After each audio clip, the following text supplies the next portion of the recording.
Welcome to the Purple Rock Survivor Podcast. We are back at full podcast strength this week as I return from the frozen tundra in the Great White North. And I'm very excited to continue Andy's discussion from last week about how John is marching to the finish line and going to win this game. How's that prediction working out for you, Andy?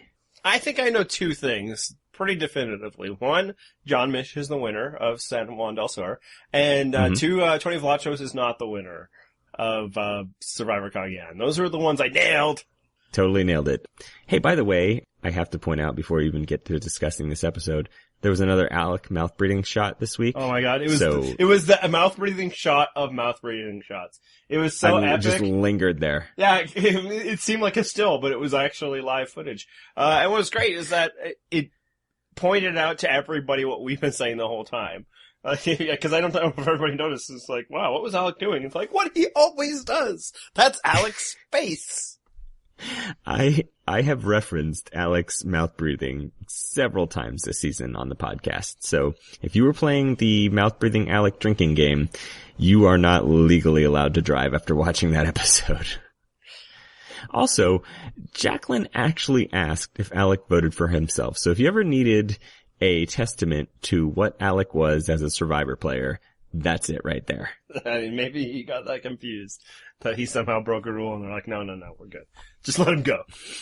No, it's cool. Don't even bother fixing it. Just let him go home. So, hey, speaking of last week's podcast that I was not a part of, Natalie's plan worked. It did. You guys were all down on her decision making and you doubted her decision to keep Keith and said that she should have gone after Jacqueline instead. And your logic in that was that she would be taking half measures to not go after Jacqueline since John was immune. But since I wasn't here, I couldn't tell you that going after Jacqueline would have been a half measure because John is her actual target, not Jacqueline. So your logic is flawed there. She definitely made the right move, and now I feel vindicated because it has worked out for her. Well, just as an FYI, I want you to know that Alec also isn't John, so I'm not quite sure where it goes there. Like, she still didn't get John last week.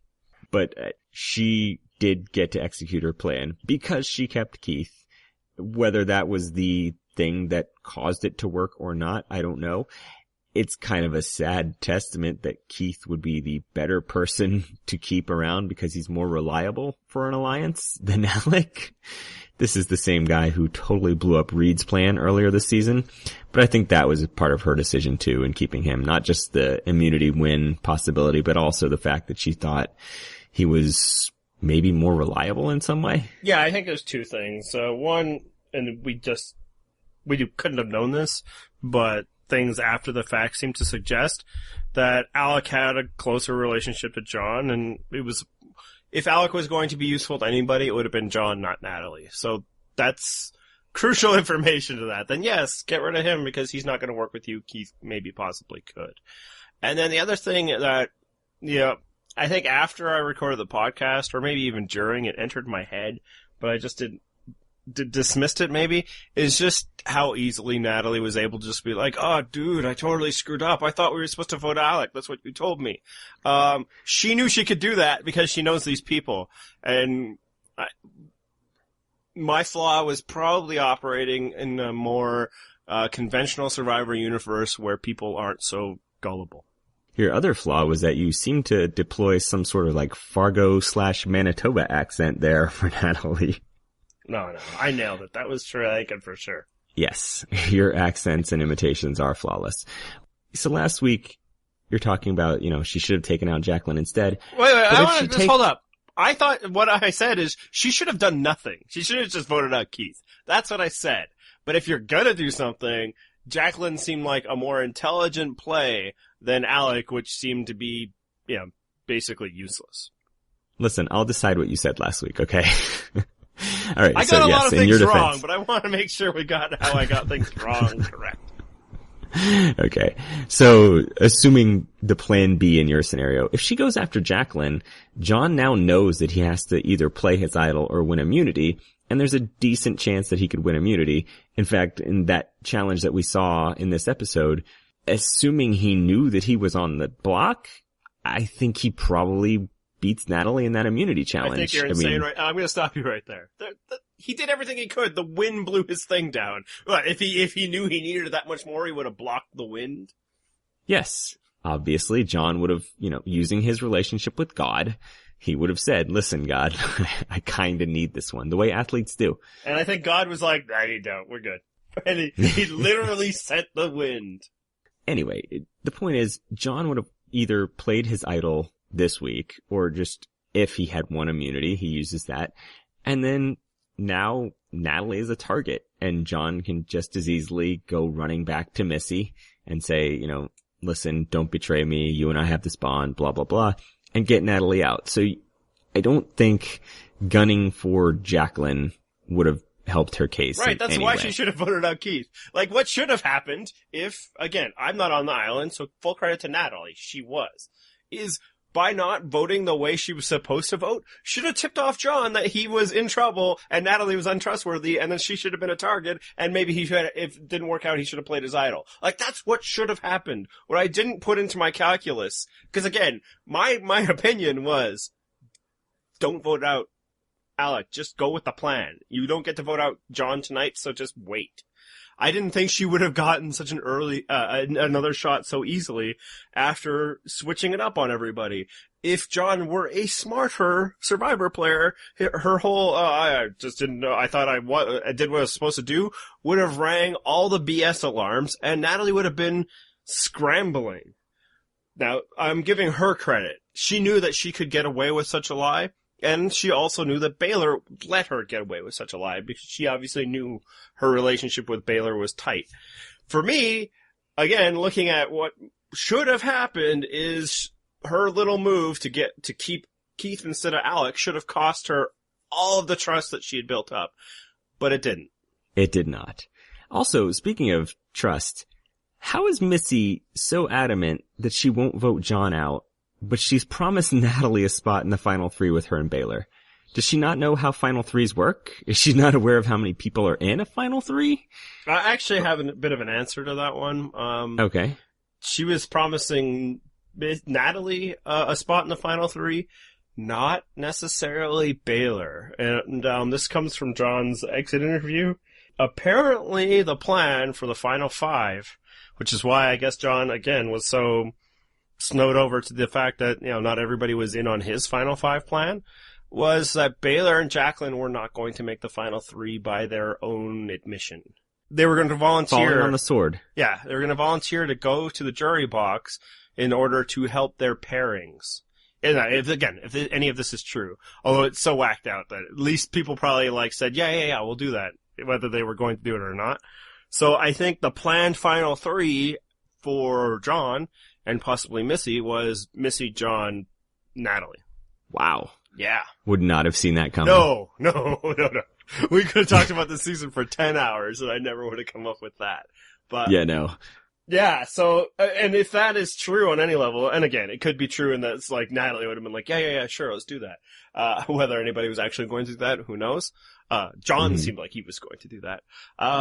That could explain a lot of what was happening, a lot of why John didn't think that Natalie would have any other plans, because he thought that he had already set her up with a final three. Maybe why it didn't bother him that she was very close to Missy, because again, it doesn't matter, you're in the final three with us. And also maybe even speaks to the fact that when he was like, I can't wait to tell the jury that Natalie screwed up her final jury vote in the final three, it's because, he thought she was going to be there. Like, that was the plan. Stick with the plan. Interesting little tidbit there. I do wonder why Missy would agree to that, knowing that, well, I guess she doesn't know, that if it's her and Baylor together, they're going to at least get $150,000 between them. And, if it's just her, good luck with your $50,000. I'm guessing. Enjoy your third place finish. Yeah, it's like everybody else. Missy thinks she's the star and she's going to win, which, that's shows a nice level of confidence in oneself. And I think, if you're on the island, you could see at least why you would think Missy has a better chance of winning than Baylor, because Baylor has gotten so many votes at this point that is like, nobody's going to vote for Baylor. They've been getting rid of her this whole time. So Missy's our best shot. And also, she did tell Baylor to get in the back seat because she's driving this thing. Exactly. Mama Bear is going to drive this train to the final three. Wow, that was I interesting know, I've completely information. derailed you. Sorry, I should have filled you in on that. No, you just blew my mind. But yeah, let's talk about Natalie. Let's get back to Natalie, because as much as, Okay. I'm like re-arguing a lost point for last week, it's more just clarifying my point that I thought Natalie would have been better off doing nothing, and she knew better, and bravo for her. Now, I'm not sure Keith being around was that important, but he voted with them, whereas maybe Alec wouldn't have. He didn't win the challenge. Natalie did. And also, did you think that Keith was going to blow it in the final challenge, or in the final, the tribal council? There was certainly a chance. I mean, but to Natalie's credit, I think she saw the issues that Reed had with his plan with Keith, and she took a little more time and effort to coach Keith, which is great. I mean, it shows that she's learning how to play the game better, learning from someone else's mistakes, basically. She actually put legitimate thought into the potential flaws in her plan. But again, like, if you listen to exit interviews, Reed says he did that. Reed says he talked to Keith. He said, I'm going to say this at tribal council. You just need to do this. And it didn't work. And I don't have a hard time believing that, because it almost did work this time. Keith is like, okay, I have a script now, and I just gotta say it right now before anybody asks anything before we get started. Oh, I loved it. It was seriously like, I just gotta get these lines out, Jeff, before I forget them. Like, whoa, transparent acting job. Actually, it wasn't horrendous. I mean, it wasn't good. But again, you're measuring against the bar of Keith here. Yeah, and in the end, I think it almost works for him that, like, he's so defeated that he just can't wait. Just like, let's just get this over with, Jeff. Which was the role he was trying to play that night. But yeah, no, Natalie obviously knew more than what we know, because they always do. But I think especially because my other concern last week, why I put out, crazy statements like John Mish is winning, was that all her talk is not about what her plans are, other than I'm going to get out John. And it just seemed like it was a foiled plan thing. But I think where her real strength lies, and why she's been doing so well, and why I'm hoping she wins, and that's been true for quite some time now. Even when Jeremy was in the game, Natalie was the one I wanted to win. Is she's got the social game completely locked down. She was able to win over Baylor, who she wasn't even with for most of the time, like for the first half of the game. She had never even really met Baylor until they went to Exile Island that first time. She was able to break Missy's grip on Baylor and flip it over. She did the things. She's awesome. Yeah. One curious thing though, why did Natalie go to Exile? Do you think she was actually trying to avoid hanging out with John or Jacqueline?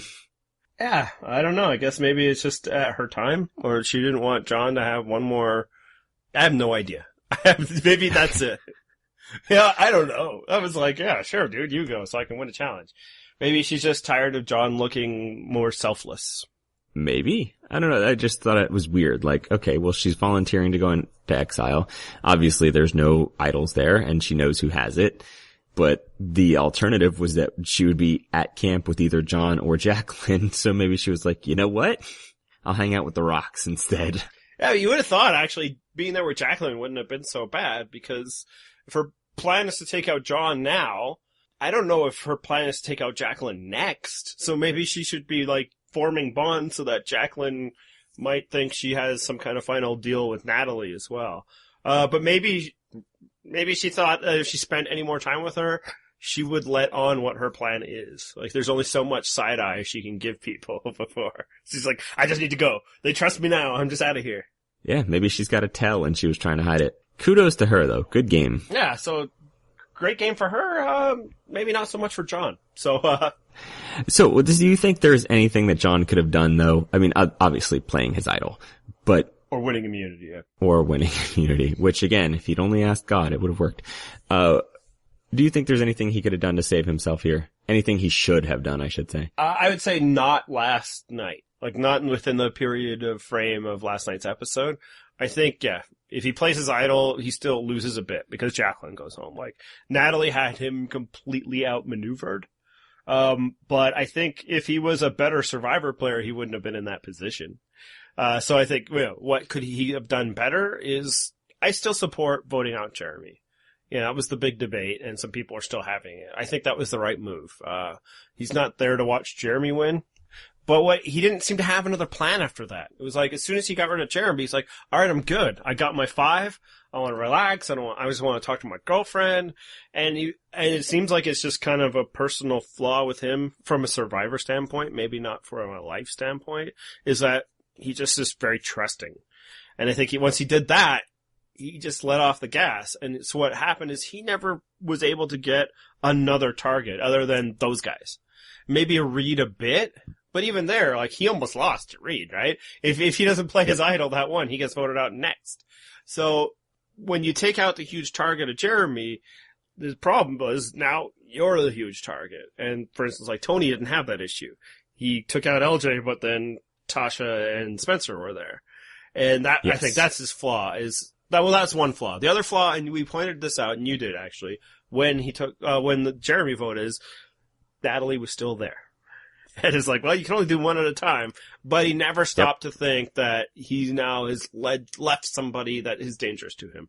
Because he never suspected for a second that Natalie was. Right. If you're trying to mimic Tony's game, and I don't know that he necessarily was, but he missed the key element, which is you always need that common enemy that can keep everyone in your alliance focused.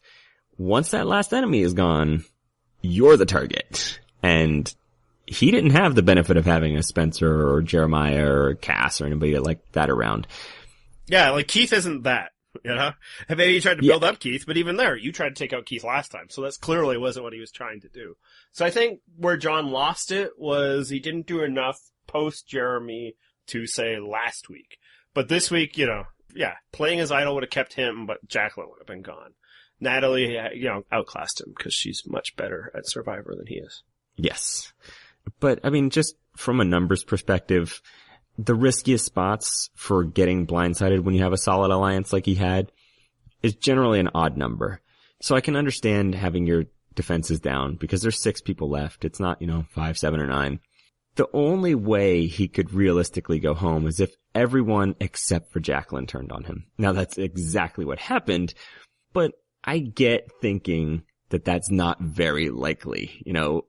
Basically 3 of your alliance members turning on you in a 5-person alliance just doesn't seem likely at that point. So I don't fault him for not playing the idol, both for that and for another reason that we're actually going to get to in a second, which is Jacqueline. So yes, in hindsight, playing his idol would have saved him, would have been great.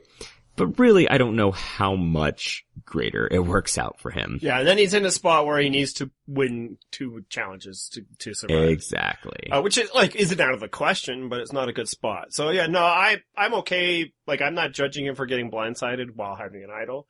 It's more that he never properly recognized that Natalie was a threat. And some of it might be that crazy idea that they just basically is like, all right, all of this group, each one of the pairings plus Natalie gets to go, and we'll just find out. So I suppose if you think everybody's on board with that, and by all indications, they are a close-knit group. Now, within Natalie, it was a lie. Bravo her. But, they're bringing rice before a challenge, and everybody seems so nice to each other. I could understand how you get snowed over. A better player wouldn't have. And that's the nice thing about being so completely wrong last week, is we can now stop having to couch and wonders is John actually good at this? And I think the answer is no. I mean, he's okay. No. He did some things. He, of this cast, he was in the upper half, maybe even the upper third, because really, but let's go upper quarter. Yeah, he isn't that. No, I mean, a lot of what he did was luck of into circumstance that Jacqueline and him got thrown together at the precise moment where they would be useful. And then circumstances kept putting that. Full credit to them. They had enough of a social game that people would come to them and ask. Nobody's coming to Missy and saying, hey, are you going to flip? Nobody's coming to Jeremy even hey, let's work together if you weren't in Jeremy's tribe, because they weren't as approachable as John and Jacqueline. But no, I mean, we never thought he'd be good. We just had to be maybe he's not so bad. Yeah, they at least did work the swing vote thing very well. I'll give them that. John and Jacqueline worked that swing vote position. Perhaps better than anybody ever had. Exactly. So yeah, I think John did well for his incredible averageness. And, I think he was a good dude. Yeah, and I only think that even more listening to some of his exit listening to his exit interview and reading one of them. But I'm glad he's not the winner. Well, speaking of the moves that he made, let's talk about a potential move that he made, because there's been a lot of questions this week as to whether Jacqueline still has John's idol and if she can still use it. What do you think? Well, we talked about it earlier, I think, within the Keith and Wes part. Like, could they leave it for somebody? Right. Just here it is, and then there's kind of like a communal idol. Again, I have the answer to this question, so this will be a quick discussion, but I figured we should finish off the discussion since we were some of the people that introduced it. Yes, Jacqueline has his idol. He left it there for her. If you notice, and I was watching for it because of our early discussion, all he does is bring his canteen. He leaves his bag. However, she can't use it. Oh. So yeah, the idol was in his bag because he was leaving her his bag so she'd have like extra clothes and stuff. But, he said that no, he would have had to formally hand it to her. So the rule would be there has to be some kind of more formal handoff. Wow. I was not expecting that. I seriously thought, since nothing was explicitly stated, that he could just be like, all right, all yours. Yeah. So what, I guess maybe a bigger discussion. Sorry, I didn't let you in on that one either. I found it out late today. That's okay. Should they? I kind of feel like they should, right? I mean, I think the show generally operates with the, players make the rules type thing. There's a few explicit outlined rules, but if it's not explicitly told to you that you can't do it, you generally can. Yeah. And I think that this is one of those situations where, unless you were told beforehand, like, all right, this is the deal, you can't just go home and then your blood or water pair gets to keep your idol, then she should have gotten to keep it and play it. Well, I'm guessing they did. They were told. Like, I by all indications, it wasn't his intention to leave her the idol. He just left her his bag. And the idol was in the bag. But his intention was to leave her like an extra shirt or a sweater or something like that. So they probably were told. In fact, if you're on a Blood versus Water season, I'm guessing you ask that of producers when you have an idol. It's like, hey, can I leave this? Well. No? So you give them a lot of credit to suggest that they would have asked that. They were asking production ever left and right. Hey, do you think we can get a little more rice? Hey, can we do this? So yeah, I will say I think maybe this is the more fair thing. That once a player is removed from the game, their effect on the active game should be nil until it's time to vote. Whereas, yeah, John would have had a large effect on the outcome of the game, even though he was eliminated from it. And if you extend this to not, like, I think our thinking was tweaked this time because people are so more united in a Blood versus Water. The pairings are so much more. But no, I mean, alliance partners are there all the time.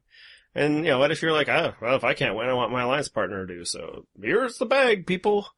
So I could see why, just from a fairness standpoint, it makes sense that they can't do it. I agree that it would be far more interesting because, it's another tweak that hasn't happened yet. Yeah, it would be interesting, except it would also remove some drama because we'd already know 2 of the final 4. Yeah. So, I mean, clearly Natalie is one of those final 4 because she is going to play that idol no matter what. Unless she's incredibly stupid, and she isn't, so. Right. Jacqueline, assuming she had it, could have just played it, and then really, you would have 3 of 5 people immune for that next vote. Potentially 3 of 5, unless they win, yeah. So no, I mean, it works out that way. Although, again, that could have just been true if John wasn't voted out this week. So yeah, Natalie, she's awesome. I think she's fair to say your favorite player remaining. Definitely. Yeah. Not even close. Yeah, there isn't a second person place. She got this thing on lock. Is victory all but assured at this point? Well, that bit of information you just gave me certainly helps her cause. Mm-hmm. I think she has a path to the finish line, or to the victory even, but I don't know that it's as clear a path as some people would hope it is. There's still some hurdles left there, and one of those might be a hurdle of her own making because she kept Keith because he's better at challenges, and now Keith's challenge prowess kind of works against her. Yeah.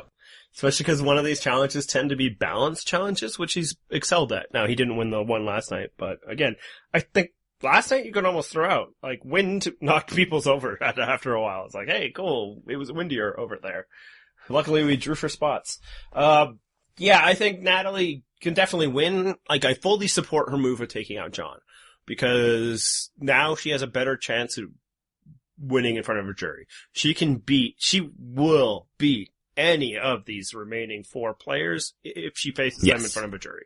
That wasn't necessarily true while John was in the game. Right. So that is the key, though, that she actually has to get to the final tribal council. And that's the big hurdle. If she needs to win that final 4 immunity, or at the very least, she needs the other non-Baylor Missy to not win. And that's the big hurdle that she still faces, and I'm not willing to count out that possibility. Now look, this is true of many, many great Survivor players. You know, they needed to win the final immunity. Tyson needed to win it in the first Blood versus Water.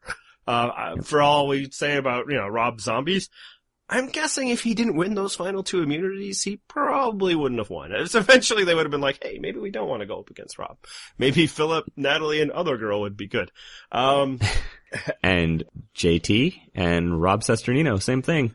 They needed that final immunity. JT got it, Rob didn't. Yeah, Sri is another one. So this isn't unique, and it's not a flaw in her game. She did what she needed to do last night to put her in a better position to win in front of the final tribal council.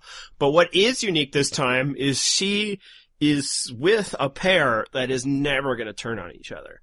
Like, Missy is not going to vote out Baylor, and Baylor's not going to vote out Missy unless they're still committed to that crazy plan that John just told us about. But if the one that isn't them, and it wins, if it's Keith or Jacqueline, whichever one of them makes it past Final 5, if they win immunity, Natalie's gone. And that's the flaw. Right. Whereas with Tony, he didn't need to win that final 3 immunity. We thought he did, but it turns out he didn't, because Wu would still take him. But Baylor's not going to take Natalie instead of her mom, and neither is Missy, I'm pretty sure, at least. Yeah, but I mean, that information earlier does throw a wrinkle into that. I mean, apparently they have taken into account that you get a guaranteed vote by sending one of the 2 into the jury. That will be probably Missy and or Baylor's only vote, but still. But you gotta figure, like, when they decided to take out John, that broke the calculus, right? Like, at that point, Baylor's like, you know what, I'm not all that cool with going to the jury, so instead we're just gonna vote out John. Unless the plan is to go to the final 3 with Jacqueline.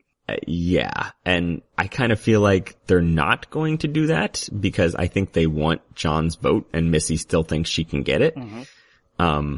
The thing is, I don't know that they would take Natalie over Jacqueline. I think they would take Keith over Jacqueline, but I don't know about Natalie over Jacqueline. I think Natalie still has a shot if Baylor wins immunity. I'm going to say that Missy has no chance of winning immunity for a thing we'll discuss in a minute.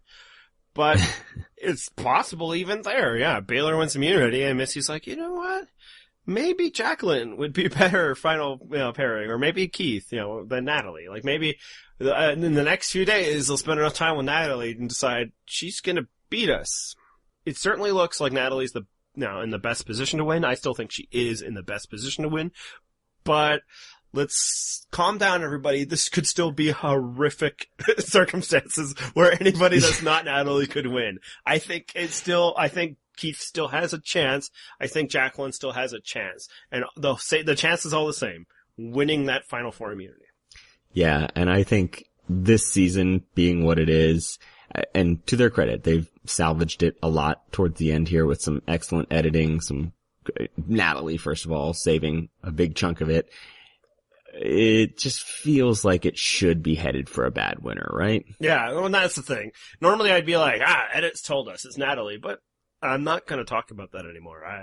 I'm done deciding what the edit is trying to tell us, because, woo! Yeah, there's ways that this could shake out that would unquestionably give us the worst final 3 that we've ever had.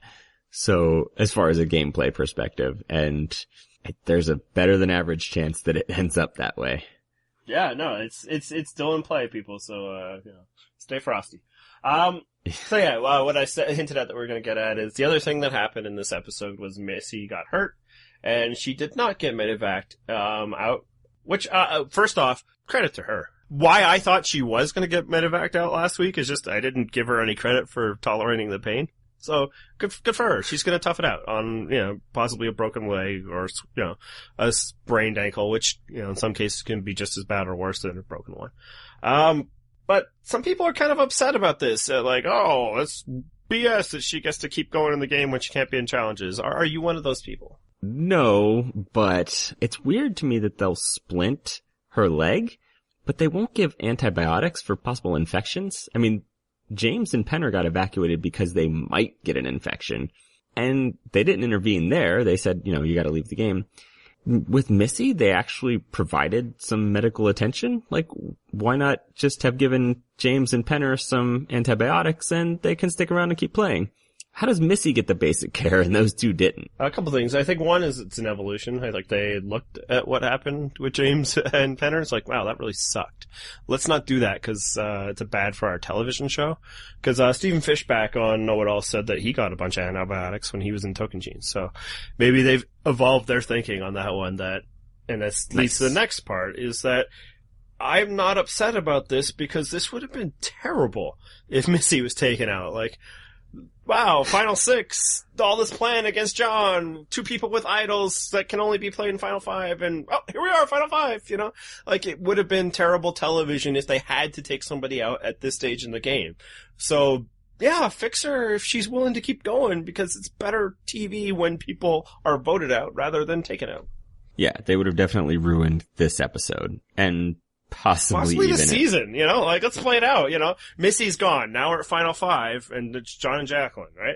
So now they have at least one idol. If John wins immunity, now John and Jacqueline are both immune. Natalie's immune, and now, whoopee, it's Keith. And now it's Final Four, Baylor, Natalie, John, Jacqueline, and maybe at that point Baylor's like, you know what, I don't want to be in any trouble here, so I'm just going to go back to them because they didn't know I was never with them. Like, that's what could have turned the season. So I'll take a limping Missy over that all the time. As far as her sitting out challenges and getting to continue, I don't care. Oh, I don't care about that at all. I mean, like, if it really bothers you for optics, okay, she would have gotten up there, and then dropped out after 1 second.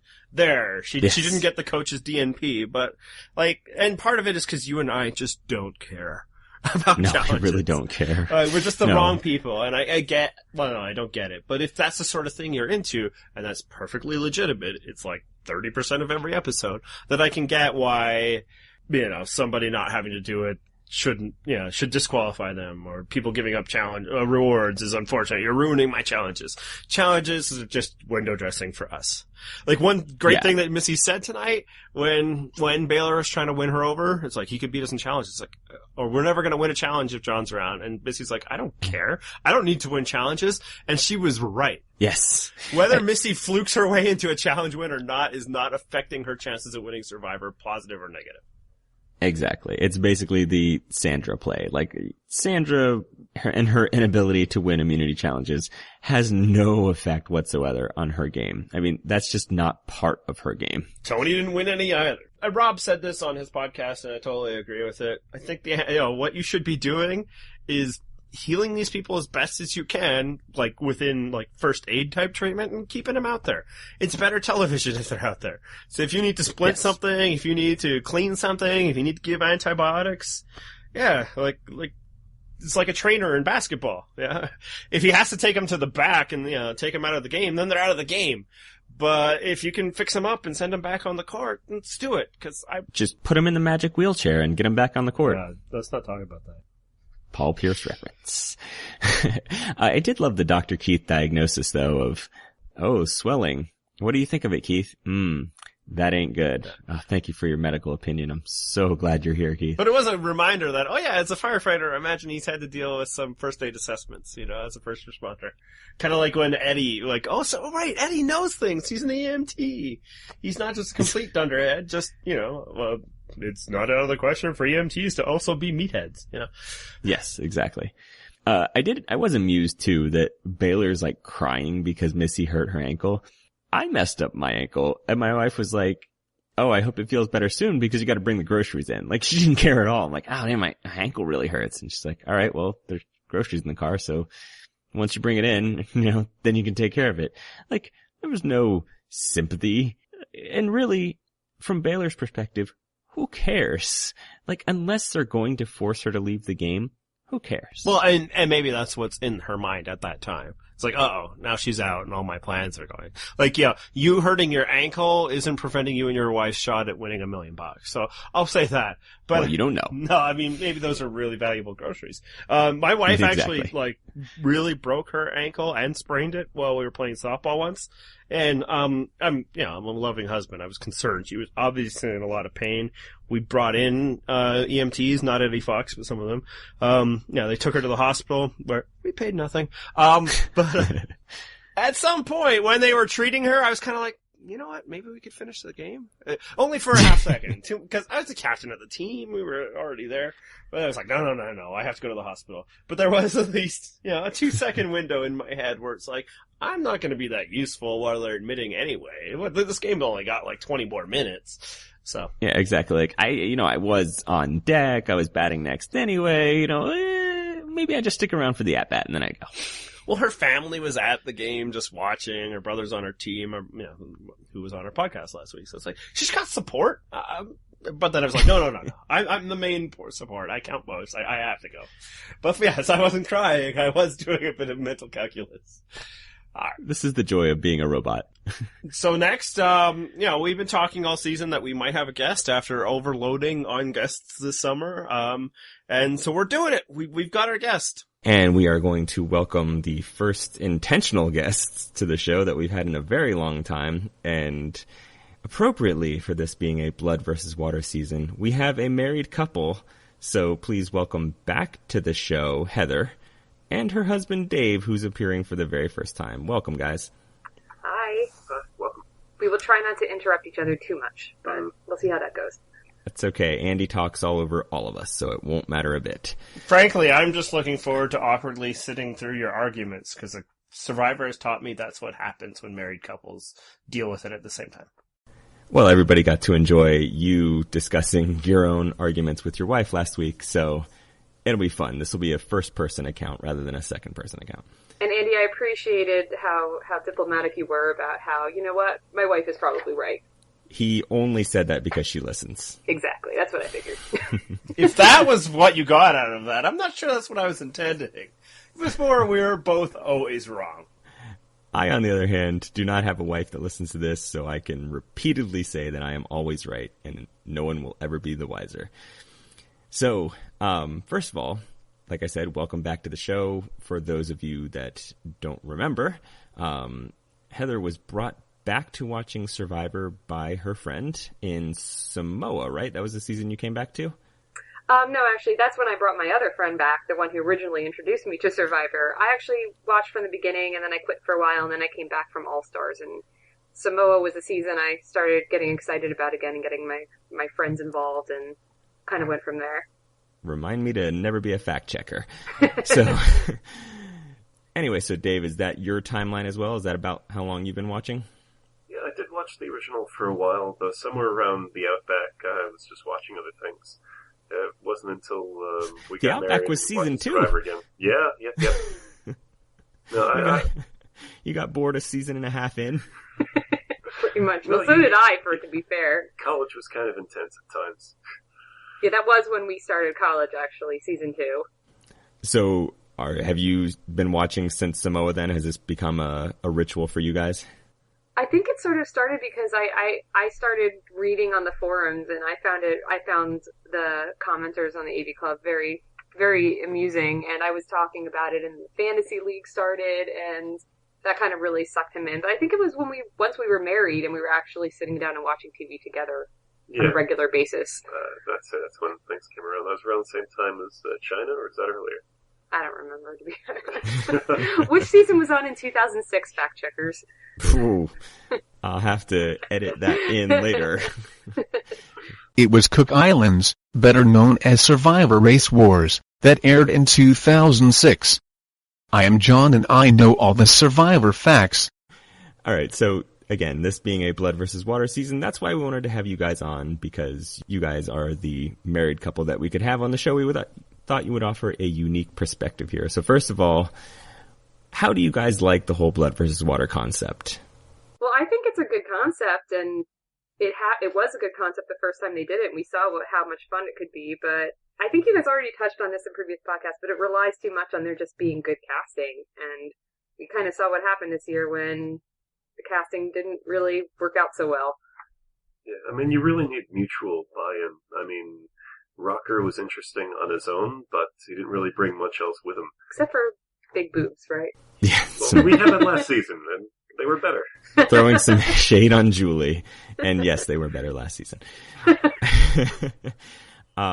So does the concept of appealing on Survivor together, actually appearing on Survivor together, I should say, actually appeal to you guys at all? No. Yeah, we're armchair Survivor fans. Well, it was a running joke in our family because we were casual viewers of The Amazing Race as well. And we always joked, we have a running joke that basically I would murder him if we were ever on the show together. And it's no fault of his own, it's just me, because, like, I get antsy enough when we're just traveling by ourselves when there's no race involved. So yeah. I could just imagine, you know, what I'd be like on a reality TV show where people are trying to drive you as crazy as possible and make you paranoid. And you're also going on the assumption that, like, either of us would be good Survivor players on our own, which I don't think is true. I don't know, you're pretty good at reading people. It's just the social pressure you have problems with. Yeah, I'm extremely gullible, too. Like, people would tell me anything, I'd be like, oh, sure, okay. Well, if you're extremely gullible, then I don't even want to think what I am. In other words, yeah. Hey, if you're extremely gullible, you would have fit right in on this season. That's true. You might be winning. Oh, gosh. Yeah. You might be Final Five right now. Speaking of this season, what are your thoughts on this season? How are you guys enjoying it, especially compared to the last Blood vs. Water? I don't think it's the worst season ever, but I feel like Natalie right now is just giving it life, and which is kind of strange because I felt like she was so non-existent in the first half. So good job editors for that, because I really didn't see this second half playing out the way it has. So I think that definitely bumps it up a few notches, but yeah. Well, let's see here. I think for the first half of the season, the rice was the biggest star of the show. I mean, the fact you got one team just... tacos. And trail mix. Oh, yes.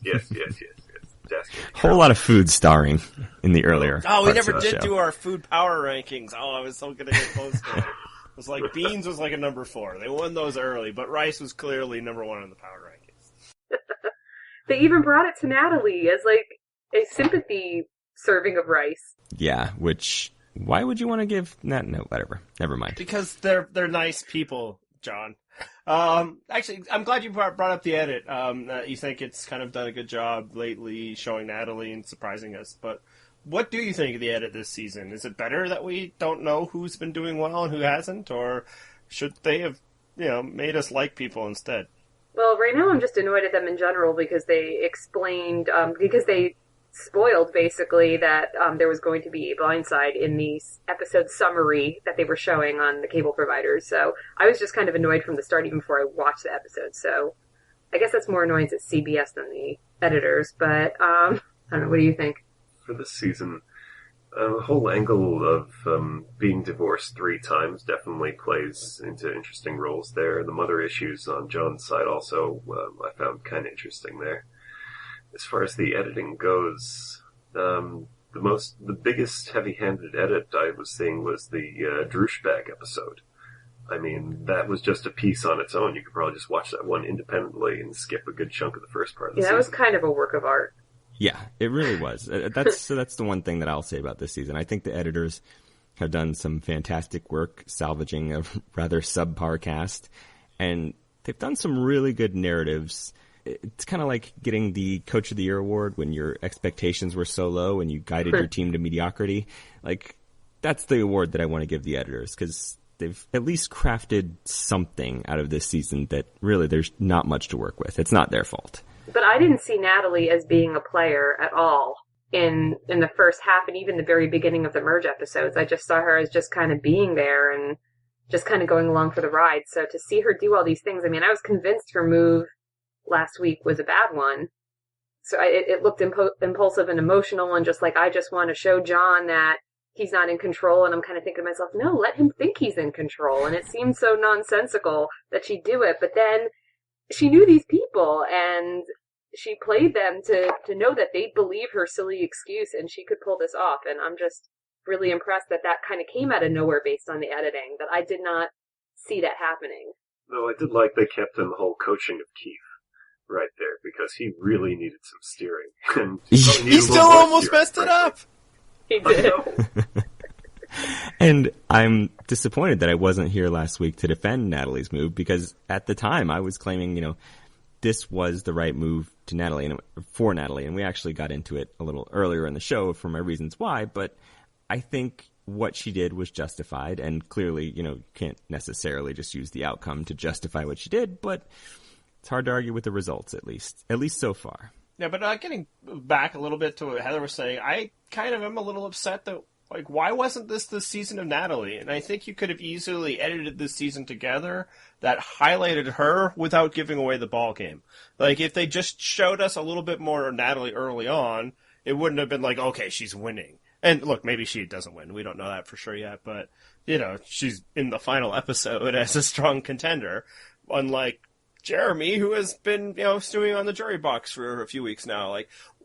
It wouldn't have been that hard, I think, to give Natalie a few of those "these people are idiots" confessionals that they couldn't stop giving Jeremy. And it's why?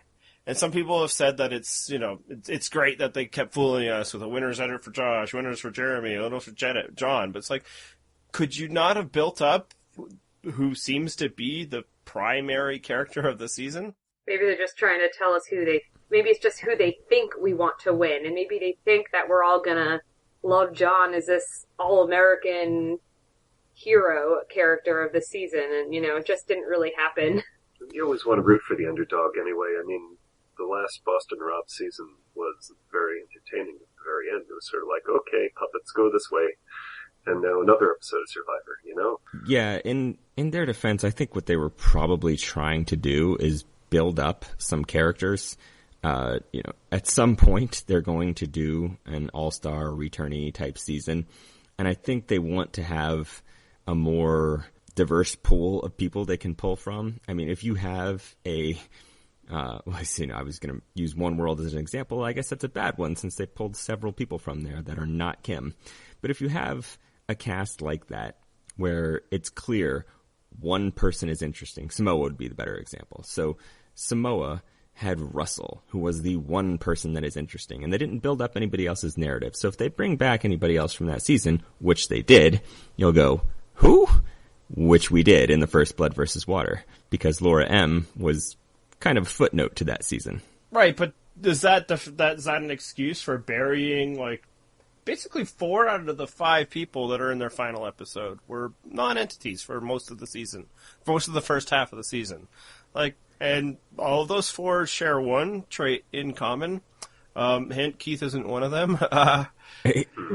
It's I get, you can build up Jeremy's character because actually he did matter, even though he was, second on the jury, because, he was seen as the big threat that they, they moved against. So you have to build that story. But you don't have to give him every character beat that you're giving to the Hoyopa tribe. I'm sure Natalie was saying some things of interest. And even, in her, second half story, it's all just been about her moves against John. I want to know what her plans are for winning. Maybe it was step 1, get rid of John. Step B, ? 3, profit? But, I think there was probably more there, and I feel a little cheated because for most of the season we've been talking about how these people are idiots. And even Jeremy and Josh, we were these are very flawed people. Maybe we would have felt better this entire time if they would have given us one more person, and it feels like that person is on the show still. So what you're saying is you wish there was more Missy confessionals early on. Actually, some a little bit. It's yeah. Besides being I will protect Baylor. Yeah, I mean, I'll cop. Maybe there is nothing more for Missy, but we don't feel like she can win, even though I've previously argued that she is playing a decent game for her, because the edit suggests there's no way she's the winner. Same with Baylor. Jacqueline is only think that she might possibly win just out of circumstance, but she doesn't feel like a person. Yeah, I think Jacqueline, of the 5 remaining, has the least fleshed out edit. Well, everything about her edit has been reacting to or responding to John. Right, so it'd be very awkward if she won, because it'll seem like she sort of fell into it. Yeah. If she wins, we need another emergency podcast on sexism in Survivor, because it's wow, the winner's story was all about her boyfriend. So I'm pretty sure she's not going to win, so that should probably be okay. But that would be I think you're safe. Yeah. Yes, I think so too. Well, I think they've also got the record for the longest couples fight on Survivor so far too. I mean, I'm trying to think about the Culpeppers in Blood versus Water, the first one, and there was no real conflict between them. They were different tribes the whole time. That's right. Well, He tells her to put it in the fire, and it goes in the fire. No arguments. That's right. Because she listened to what the man said. Oh, no. Yeah, I'm sleeping on the couch tonight. No, I mean, after that, I Exactly. guess it would be Candace and John, where, she actually said, he asked her for permission, and Jeff was like, whoa. Wait, are we having that special sexism podcast now? Okay, I'm not prepared for this. Oh boy. I'm kind of outnumbered here. Hey, it's just like on Survivor this season. Only Oh. the reverse.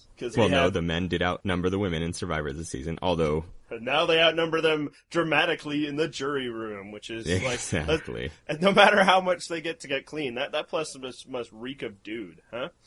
Yes. Smells like nothing but farts and steak in that place. We'll never see that theme in Survivor, will we? Hashtag farts and steak. Yeah. Hey, and this is a slight diversion, but what exactly is spa food? I'm going to ask Heather because I'm going to be a total stereotypical male. I was kind of confused by this too, and maybe I'm not enough of a girly girl to know these things, but yeah, I have no idea. I was kind of perplexed by this too. I know they put like cucumbers in the water, but I don't know if that's. I I know thought the it- cucumbers were for your face or something. Yeah. That too. I would have thought it would be all vegetables and low carb and, fruit smoothies and, kale things. I don't know. That's what I was kind of expecting, but I don't know. When in doubt, wraps and brownies, what can I say? Yeah. So anyway, quick diversion into that. But that's a nice lead in to the reward challenge thing, because in case you guys haven't noticed, there's been a whole lot of post-challenge reward gifting. And are you guys okay with that? Do you like that? Do you think that it's just going to be something that happens this season and it's never happening again? Or is this kind of a precedent being set? It makes sense for them, and I get it, but I just roll my eyes at it by now, especially when, a few episodes back when, Natalie gave up the reward, and you're like, okay, I can see why she's doing that, and then Jeremy was it that rushed to give up his reward right after, and I'm sitting there, what are you doing? Like, now you're, the whole point of what I felt Natalie was trying to do was to split up the people that that needed to get talked to, so that people weren't going to conspire and come up with anything that was going to mess up her plan, and then he goes ahead and switches places with the other person she was trying to talk to. Ooh, so you think they weren't coordinated in that effort? No, I don't think so. I feel like I thought that Natalie's goal was to try to separate, was it John and Jacqueline that both wound up going on that reward? Yeah, it was. So I felt like she was trying to split them up so she could kind of work these people, and then Jeremy went ahead and did the same thing, and it kind of, not only did it kind of seem half-assed after she made the big grand gesture, but I felt like all it did was just switch two people. That's an interesting thought. Unfortunately, we don't know what Natalie was thinking because, of course, they didn't show her talking about it. We didn't get any of Natalie's thoughts until Jeremy was taken out, which was that episode. Yeah. You say it makes sense for him. Interestingly, Natalie's the only person who's given up a reward that, wasn't voted out right away after. So. Oh, that's interesting. But yeah, Jeremy was voted out that episode. Reed gives up his reward. He was voted out. And then John this episode. So and if we're talking about, strategy and all of that, it's not a very good idea. It doesn't seem to work. I mean, you can try it. Different reasons. Reed was more so he could talk to the right people. But nobody in the history of Survivor would be like, wow, I'm so happy about this. I can't vote that person out. But Exactly.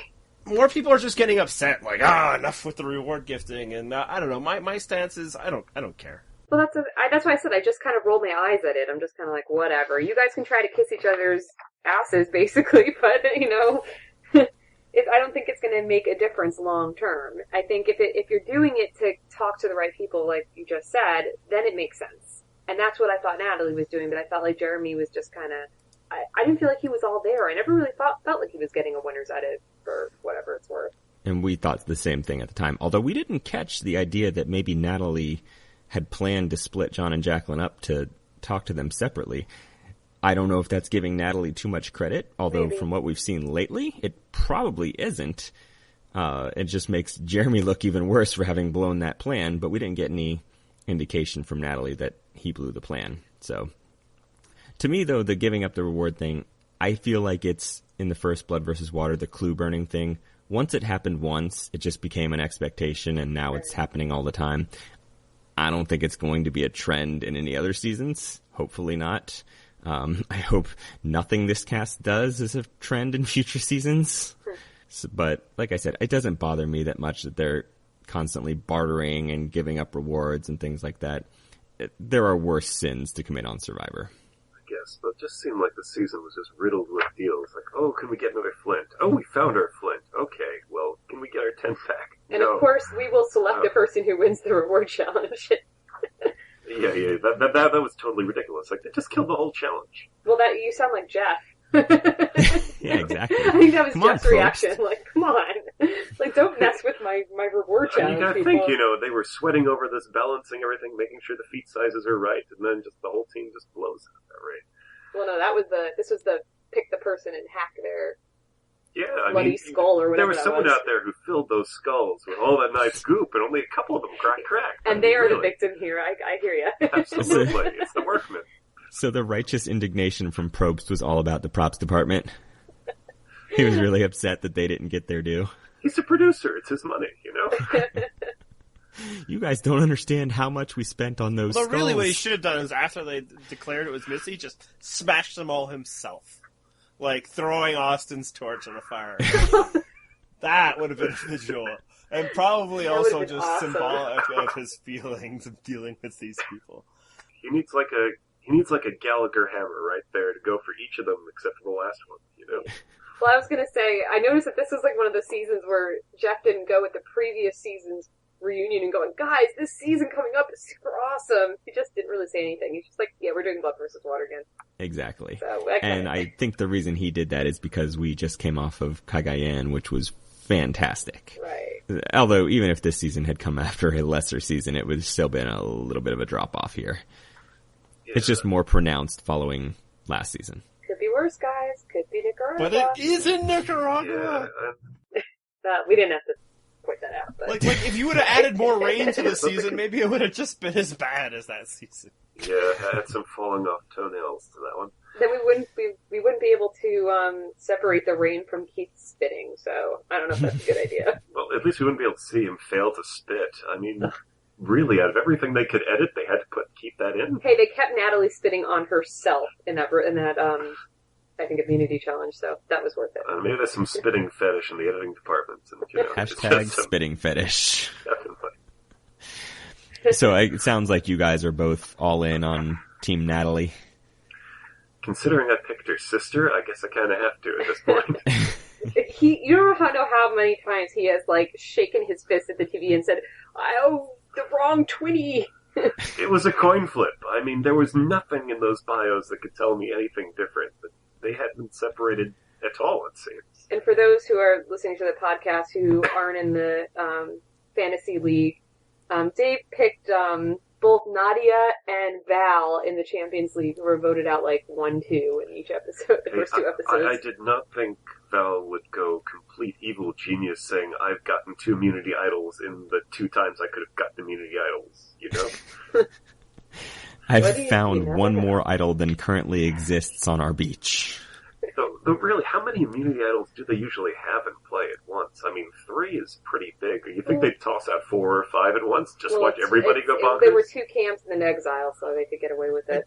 I guess. But again, speaking about the edit, like, they didn't even, like, there was like another idol, there was like a 3rd idol, and like none of us knew until like the recap at the beginning of the episode there even was a 3rd idol. Again, it wasn't until Jeremy was removed that it's like, alright, now let's show Natalie doing stuff. Okay, I guess now I should find an idol. No, I mean, I think that might have been chronological, but maybe not. And you know what? Let's give Val a little bit of credit. She was right. There was another idol on Exile eventually. They just hadn't placed it there because John wasn't sent there yet. She was ahead of her time, guys. Ahead of her time. No, it's like she was taking stuff from Tony's playbook, except, he was more convincing. Right. Except he actually had the idols.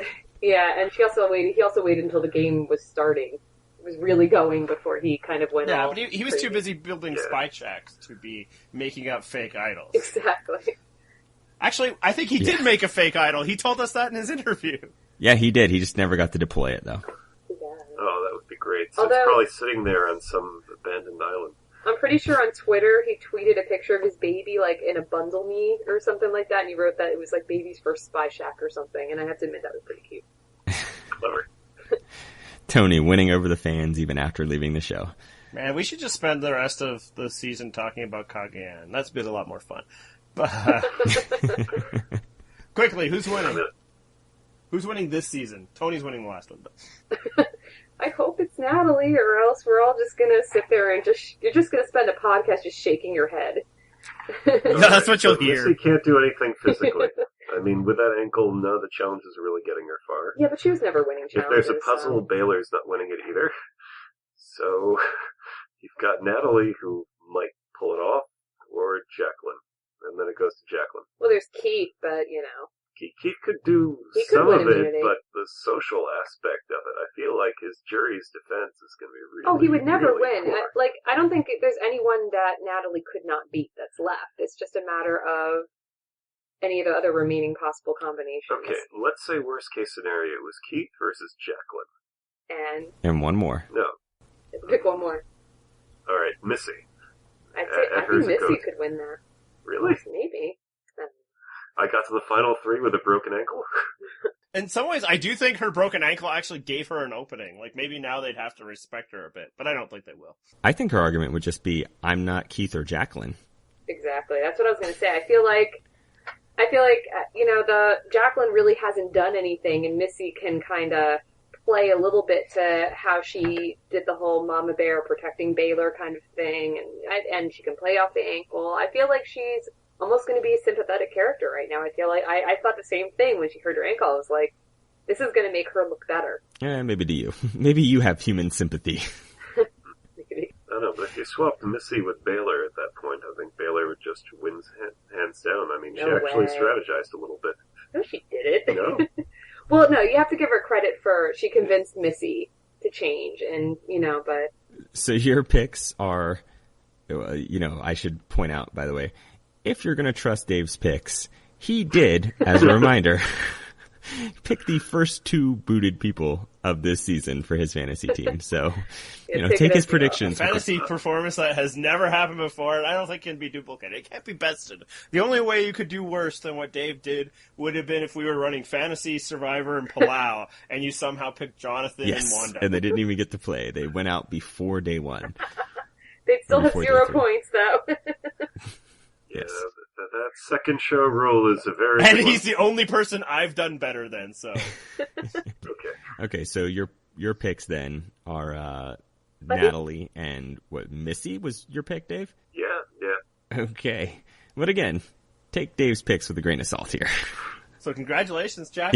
All right. So I want to say thank you guys for coming on the show.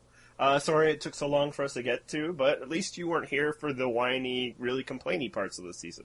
Or maybe that was just us. Yeah, that was us. Yeah, I think we had a good episode. It was fun. All right, so I'm glad we had the Purple Rock's own John and Jacqueline to help bring a bow to their story.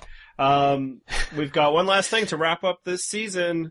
Next week's episode, who's winning? Who's going home? What's your predictions? I feel like, as I said earlier, it just feels like this season needs a disappointing winner, so it can't be Natalie, right? She's definitely in the Final Four because she's got that idol, so she's going to play it, and she will get herself to the Final Four. She's not an idiot. But once that happens, I feel like the odds are really stacked against her. I would assume that either Jacqueline or Keith are next to go, but then you get into our Missy and Baylor, assuming they're now going to go with both of them in the final three. Are they still cool with keeping Natalie around? I don't know that they are. Yeah, one thing on that is Missy has given an interview that was on CBS.com where she did the classic, Natalie winning would be almost better than me winning, or if I can't win, it was like Brandon and Tocantins about JT. So oh my. Okay. So, man, I don't want to predict Natalie winning because it just doesn't feel like that's what we're going to get from this season. It would be great. It would really salvage an otherwise below average season if she did win. Yeah, well, that gets to the point I was talking about with our guests is if Natalie's the winner of the season, then I feel like they kind of dropped the ball. Like they didn't need to give us tons of Natalie. They just didn't have to be like Boston Rob. Obviously we know she's winning, but they underserviced her if she's the winner, They could have very easily given us a very satisfying, full Natalie arc while still giving us many of the stories they gave us. but they didn't. Why? I have no idea why. Like I said, I think they just focused on some other narratives early on. And, they wanted to build up certain people. They did that. And in doing so, there's only so much screen time. Natalie kind of got shafted. But then I guess they probably figured that at some point they'd get to prominently display Natalie, and it's happened post-merge. All right, so it feels like you're not going to predict Natalie, so then, somebody has to win. Who is it? Oh God. Keith. And Keith because? He would be the worst winner Survivor has ever had. And that's what you think this season is in store for. Yes. I honestly, at this point, I think anybody but Natalie would be the worst winner Survivor's ever had.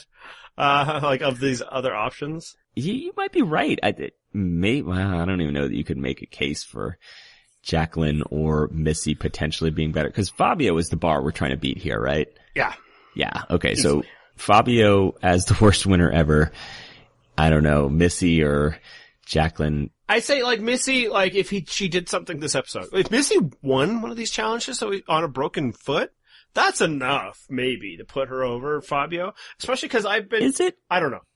I'd have to see it. I'd have to see how it develops, right? But I will say, I've argued several times, and you've called me crazy, that she was actually playing a good game. I just didn't think she was ever going to win. And I still don't think she's going to win. But if somehow she did, that means that people there also recognized, and what I was saying wasn't complete fan fiction. But I think where she's not going to win, it's not just because of her poor edit. I don't think these people like her very much. I think the people that were into Missy were really into Missy, and that would be, her own daughter, Natalie, and John. I think John now is really hurt by her. So that I don't think he's going to vote for her. If Natalie was voted out, it would be kind of a similar circumstance, right?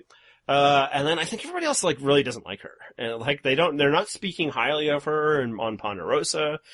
She got, some people are saying, oh, she got the credit for John's removal, but it's more like she got the blame. It's wow, she really screwed you. It's not good on Missy. She's, the mastermind.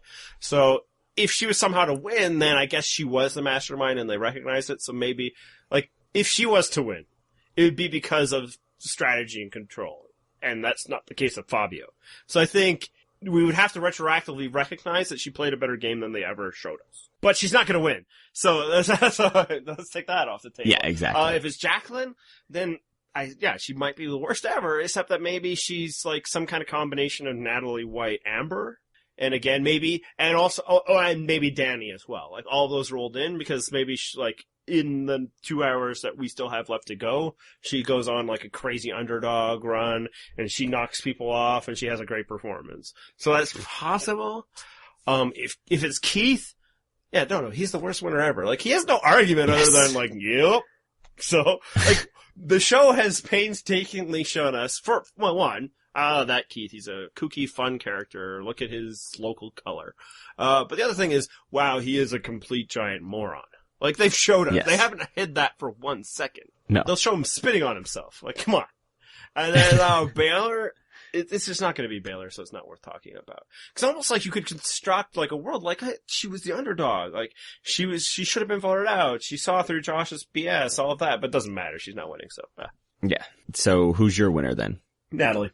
I think it's going to happen. I'm sorry, even though I've written a lot, it might not be her. It's more we got to stay vigilant. But they can't give us a winner these people, can they? I said it. If it's Jacqueline, it's a horrible disservice that they, all her story was John's story, Right. And I mean, I guess they kind of did in All-Stars, but I feel Amber was a little more present than Jacqueline. And none of these people are Boston Rob. Cause nobody's beating Natalie in the final jury. So it's more if she's not there, somebody else has to win. I think it'll be here. And also I want to predict it because last week, or I guess, no, this week I was in an unfortunate circumstance where it's Natalie is who I want to win. She would be a great winner. I like her, all that. But it's but do I really want to be so wrong so publicly? So I didn't know what I was rooting for completely. luckily, by the end, it was like, oh, John's going home. Like, they could not throw in enough circumstances of him saying, no, I'm safe. I'm not worried at all. It's like, okay, you're going. Unless it's Jacqueline. Unless you play the idol. So, by predicting Natalie, I'm all in. And in terms of, I say Keith goes first. I think that would be, unless he wins immunity, obviously, but I'd say Keith is the first target. He's just more dangerous than Jacqueline, and it seems like it's been Natalie's plan for a while now to have an all-female Final Four. And that's a little cool, that the jury house is all dudes. Yes. And the outmatched females, they were outnumbered from the beginning of the game, would make it an all-female Final Four. So kudos to them.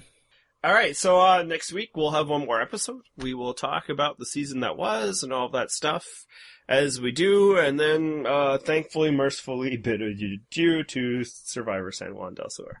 In the meantime, if you want to talk to us, you want to send us messages, if you just want to taunt me for my 90% certainty last week, how can they do that, John? They can find us on Twitter at Purple Rock Pod, or they could send us an email, purplerockpodcast@gmail.com. You can find our blog at purplerockpodcast.wordpress.com, or you could even send us a Skype voicemail, JR Purple Rock.